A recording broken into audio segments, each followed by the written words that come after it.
Assalamualaikum warahmatullahi wabarakatuh.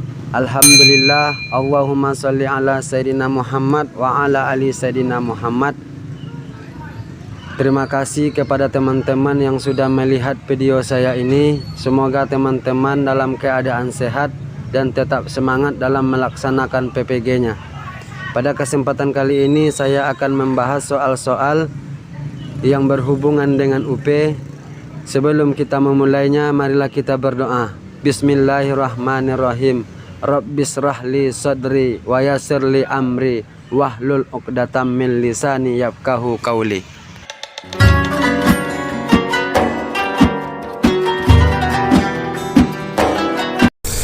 Soal nomor 71. Perhatikanlah pernyataan berikut.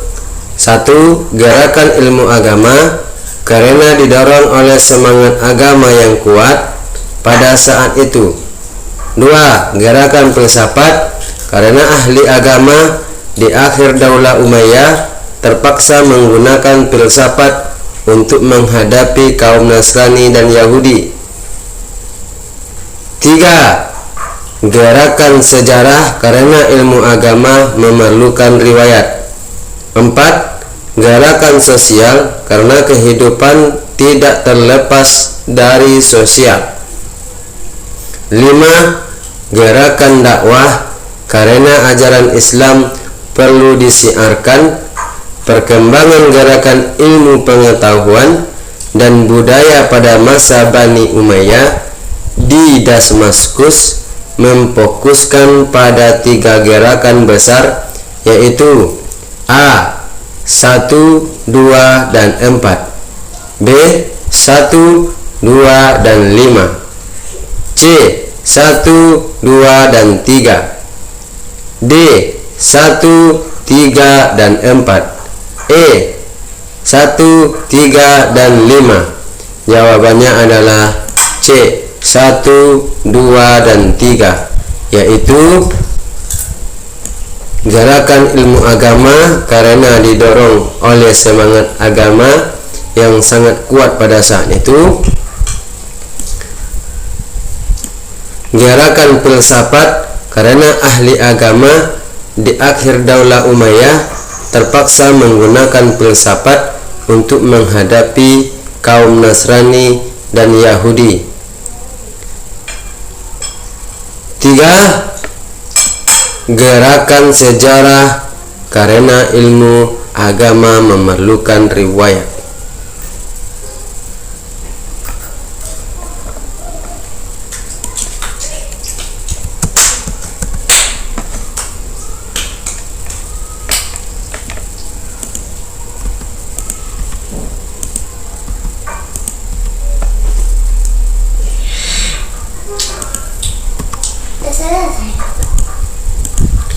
Soal nomor 72.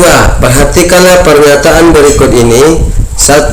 Perekrutan tentara dengan paksa atau setengah paksa yang dinamakan Nihdamut Tajnidil Ijbari, semacam undang-undang wajib militer. 2.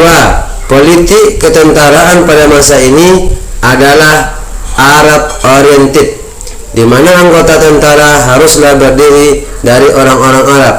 3. Organisasi tentara pada masa ini banyak mencontoh organisasi tentara Persia. 4. Bani Umayyah membangun armada musim panas dan armada musim dingin yang kuat. Pernyataan di atas merupakan upaya Bani Umayyah untuk mempertahankan dan perluasan wilayah dan dakwah adalah pernyataan nomor A. 3, B. 4, C. 5, D. 2, E. Semuanya benar. Jawabannya adalah semuanya benar.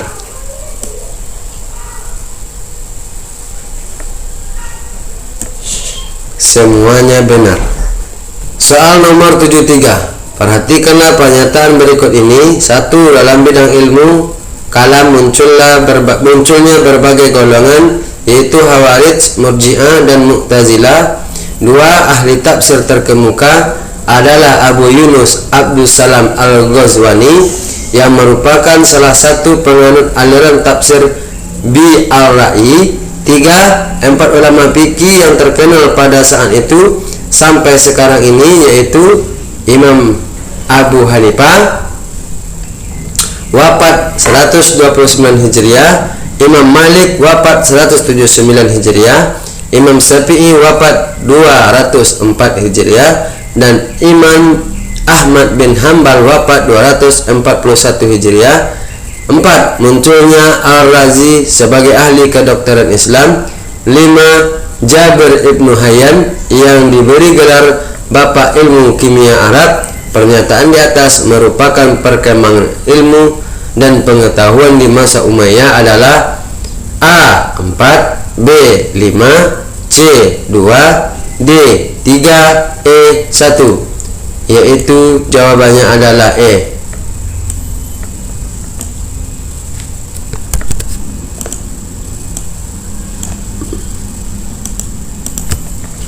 1. Dalam bidang ilmu kalam munculnya berbagai golongan, yaitu Khawarij, Murji'ah, dan Mu'tazilah.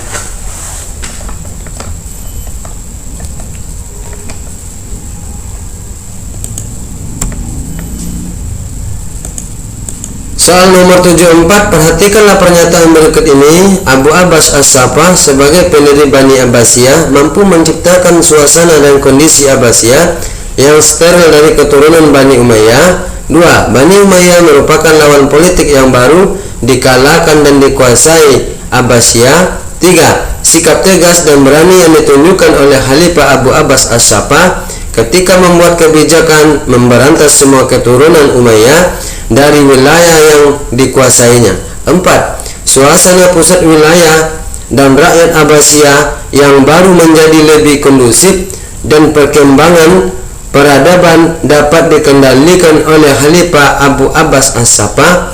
Pernyataan di atas berhubungan dengan kondisi sosial dan pemerintahan Abbasiyah adalah A. Semua benar, B. 2, C. 4, D. 3, E. 1. Jawabannya adalah semuanya benar, yaitu 1,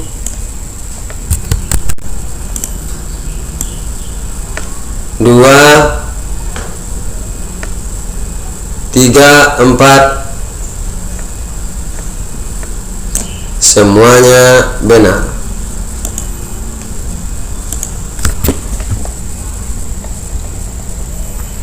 Soal nomor 75. Dinasti Abbasiyah dipimpin oleh 38 khalifah yang ditetapkan secara A. demokratis, B. monarki, C. otoriter, D. parlementer, E. musyawarah. Jawabannya adalah B. monarki. Soal nomor 76. Berapa ajaran mistik Islam Sufisme Indonesia seperti berkembangnya ajaran Syekh Siti Jenar merupakan bukti masuknya Islam di Indonesia? Merupakan teori A. India, B. Persia, C. Mekah, D. Arab, E. Gujarat. Jawabannya adalah B. Persia. Soal nomor 77. Molimo, moh main, moh ngombe, moh maling, moh mandat, moh madon, yakni seruan untuk tidak berjudi, tidak minum minuman keras, tidak mencuri, tidak menggunakan narkotik, dan tidak berzina, adalah upaya yang dilakukan untuk menanamkan akidah dan ibadah oleh A. Sunan Kalijaga, B. Sunan Derajat, C. Sunan Ampel, D. Sunan Kudus, E. Sunan Gunung Jati. Jawabannya adalah C. Sunan Ampel.